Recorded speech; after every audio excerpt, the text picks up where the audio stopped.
स्वर्गवासी माँ का अनोखा लहंगा। एक छोटे से शहर में मुकेश अपनी एक लौती बेटी अंकिता के साथ रहता था। मुकेश की पत्नी की हाल ही में मृत्यु हुई थी, जिसकी वजह से मुकेश बहुत ही परेशान और दुखी था कि वह अपनी बेटी की परवरिश अब कैसे करेगा। और आखिर में उसने दूसरी शादी करने का फैसला लिया और उसने विमला नाम की औरत से दूसरी शादी कर ली। विमला की पहले से ही रुबीना नाम की एक बेटी थी, जो बहुत ही घमंडी थी। वह किसी के साथ नहीं खेलती और ना ही किसी से भी बात करने की कोशिश करती। वह सिर्फ अकेले ही अपनी चीजों से खेला करती थी। कमला ने मुकेश से शादी सिर्फ उसके पैसे और धन दौलत को देखकर उससे शादी की थी।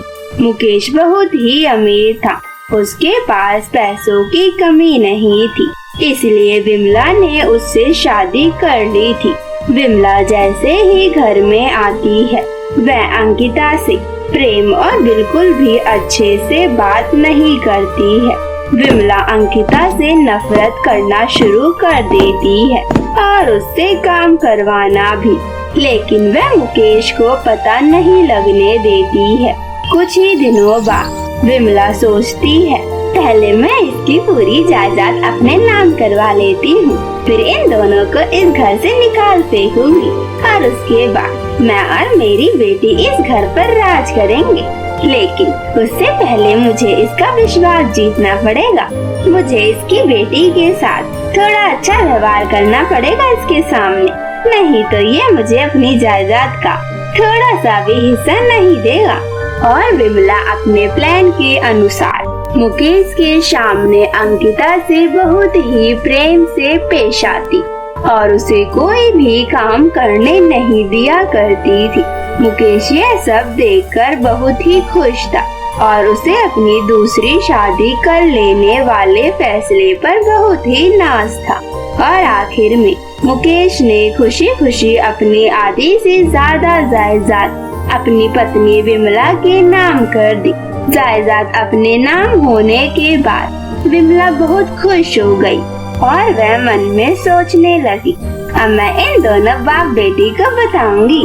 और एक दिन विमला हॉल में बैठकर टीवी देख रही होती है और उसने अंकिता को चाय बनाने के लिए कहा होता है और उसी समय मुकेश घर पर आ जाता है। लेकिन विमला को अब कोई फर्क नहीं पड़ता है।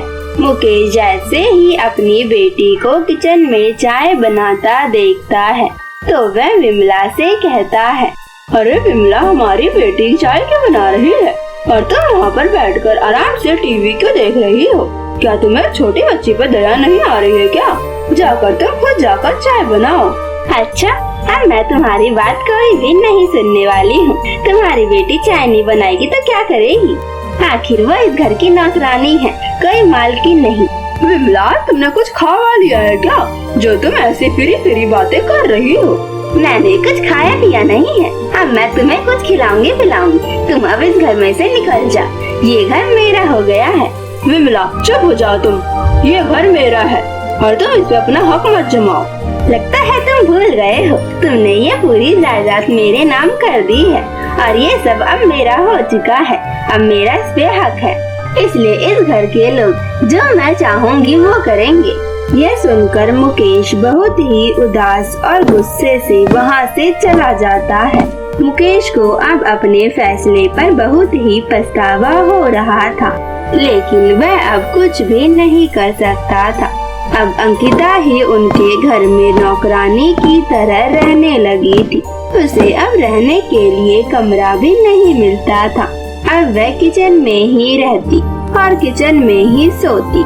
धीरे धीरे रुबीना भी अपनी माँ की तरह ही बनती गई और वह भी अंकिता को बहुत परेशान करने लगी। उसे अंकिता को परेशान करने में बहुत मजा आता था। धीरे धीरे समय बीता, अब दोनों बड़ी हो चुकी थी।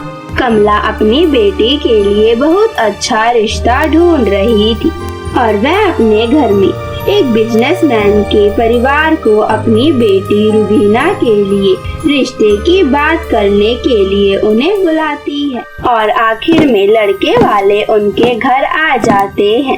रुबीना उनके सामने जाती है। वह रुबीना को पसंद कर लेते हैं। तभी वहाँ पर अंकिता चाय लेकर आती है, जिसे देखकर लड़का राहुल अंकिता को पसंद कर लेता है और लड़के की माँ भी अंकिता को पसंद कर लेती है। और लड़के की माँ कहती है, बहन जी, आपने तो इतनी खूबसूरत लड़की को अपने घर में छिपा के रखा था। ये तो इससे भी ज्यादा सुंदर है और ये तो छोटी भी है और ये तो उससे बड़ी है। तो पहले आपको अपनी बड़ी बेटी का रिश्ता करवाना चाहिए, ना कि छोटी का। यह सुनकर विमला कहती है, नहीं नहीं बहन जी, ये हमारी नौकरानी है, ये हमारी बेटी नहीं है। अरे बहन जी, आप इतना झूठ क्यों बोल रही है? हमें सब पता है कि ये आपकी बेटी है, बल्कि ये तो आपकी सौतेली बेटी है, तभी आप इसके साथ ऐसा व्यवहार कर रही हैं। हमें आपके बारे में सब मालूम है, लेकिन आप तो हमारे सामने भी झूठ बोल रही हैं। पता नहीं आप कैसी औरत हैं। विमला अपनी इज्जत बचाने के लिए इस रिश्ते के लिए हाँ कर देती है। जैसे ही लड़के वाले वहाँ से चले जाते हैं, रुबीना और विमला अंकिता को बहुत मारती है और खूब मारने के बाद विमला कहती है, देख तेरी शादी का रिश्ता बहुत अच्छे घर में तय हो गया है, लेकिन मैं तेरी शादी पर 1 रुपया भी खर्च करने वाली नहीं हूँ। मैं खुद ही ये रिश्ता तोड़ दूंगी और मैं तो यही चाहती हूँ, इसलिए तो इसकी चिंता मत कर कि तू इतने अच्छे घर में जाएगी। यह कहकर रुबीना और विमला वहाँ से गुस्से में चली जाती है। अंकिता बहुत रोती है और अपनी स्वर्गवासी माँ की तस्वीर लेकर उनसे बातें करने लगती है। माँ, आप कहाँ चले गए मुझे छोड़कर? ये सौतेली माँ मुझ पे बहुत अत्याचार करती है और पिताजी भी मुझे यहाँ पर अकेले छोड़कर चले गए हैं। अब इनके सिवा मेरा इस दुनिया में कोई भी नहीं है और आज मेरी कोई भी गलती नहीं थी और आखिर में मेरी शादी एक अच्छे घर में तय हो गई है। लेकिन ये सौतेली माँ मुझ पर 1 रुपया भी खर्च नहीं करेगी और फिर से मेरी किस्मत यहीं पर रुक जाएगी। मुझे इस घर में ही नौकरानियों की तरह रहना पड़ेगा। अब मेरी शादी कैसे होगी? यह कहकर अंकिता बहुत रोती है। तभी उसकी स्वर्गवासी माँ की आत्मा आ जाती है और वह अंकिता को रोता देखकर कहती है, मेरी प्यारी बेटी, इतना मत रो, मैं तेरी मदद करूँगी। मुझे पता है कि तेरे साथ बचपन से ही बहुत अत्याचार हो रहे हैं, लेकिन अब मैं क्या कर सकती हूँ? लेकिन अब मैं तेरे साथ और बुरा नहीं होने दे सकती हूँ। आखिर मैं भी तेरी माँ हूँ। मुझे तुझ पे इतने सारे अत्याचार होता देखकर नहीं रहा गया और मैं तेरी मदद करने के लिए यहाँ पर आ गई और मैं तेरे लिए कुछ लाई भी हूँ। उसके बाद उसकी स्वर्गवासी माँ एक बहुत सुंदर गाउन देती है, जो कि बहुत ही सुंदर और चमकीला होता है, जिसे देखकर अंकिता बहुत खुश हो जाती है। तब उसकी स्वर्गवासी माँ कहती है, बेटी, तू इस गाउन को पहनकर अपनी शादी की तैयारियाँ खुद कर सकती है। तुझे किसी पर भी निर्भर होने की कोई जरूरत नहीं है। ये गाउन तेरी शादी की तैयारी इतनी अच्छे से करेगा कि लड़के वाले तो क्या, तेरी सौतेली माँ और तेरी बहन भी देखते रह जाएंगे और तू इस गाउन को अपनी शादी में पहनकर बहुत ही सुंदर लगेगी। अच्छा बेटी, मैं अब चलती हूँ, मेरा समय हो गया है। लेकिन माँ, आप मुझे छोड़कर कहाँ जा रही हो? अंकिता के ये बोलने से पहले ही उसकी माँ वापस अपने स्वर्गलोक चली जाती है। अंकिता उस गाउन को लेकर बहुत खुश थी और वह खुद उस गाउन को पहनकर अपनी शादी की तैयारियां खुद करती है और अपनी शादी में उस गाउन को पहनती है, जिसे देखकर उसकी सौतेली माँ और उसकी सौतेली बहन बहुत ही हैरान हो जाती है। और विमला कहती है, अरे इसके बाल इतना सुंदर और महंगा गाउन कहाँ से आ गया? जरूर ये कहीं से चुरा कर लाई होगी। तब रुबीना कहती है, अरे माँ भी उसके गाउन की पड़ी है आपको तो ये सोचना चाहिए कि ये रिश्ता कैसे टूटे। अरे बेटी, आज तो शादी हो जाएगी इसकी अब मैं ये रिश्ता कैसे तोड़ सकती हूँ? मुझे तो कुछ समझ नहीं आ रहा है। चल छोड़, इस गरीब को उस घर में जाने दे, मैं तेरे लिए दूसरा रिश्ता ढूंढ लूंगी। और उसके बाद अंकिता की शादी बहुत ही धूमधाम से हो जाती है और वह खुशी खुशी अपने घर रहने लगती है।